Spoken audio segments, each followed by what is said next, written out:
নারায়ণগঞ্জ জেলা ট্রান্সপোর্ট মালিক সমিতির ত্রিবার্ষিক নির্বাচনে প্রচারণার মাঠ থেকে আমাদের সহকর্মী সোহেল রানার সাথে যুক্ত হচ্ছি। সোহেল, এখন নির্বাচনী প্রচারণার সার্বিক পরিস্থিতি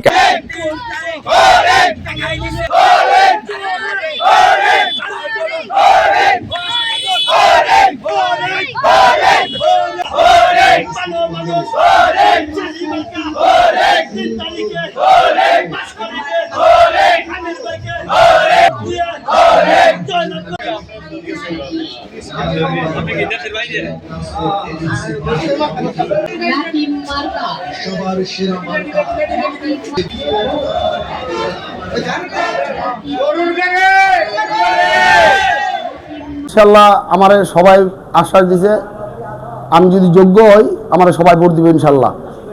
আমি চাই এবং আমার মূল্যবান একটা সবার কাছে ভোট চাই।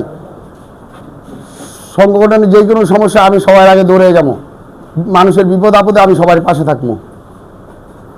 এখানে আমরা 24 ঘন্টা সার্ভিস দিব, আল্লাহ যদি আমাকে হায়াতে বাঁচায় যদি আমরা নির্বাচিত হয়ে চেয়ারে বসতে পারি।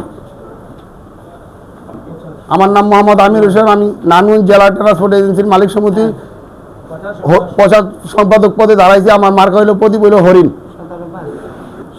আমি হরিণ মার্কার পক্ষ থেকে সবার কাছে দোয়া চাই এবং সবার মূল্যবান একটা ভোট চাই। এ বলে আমার বক্তব্য শেষ করছি। আসসালামু আলাইকুম।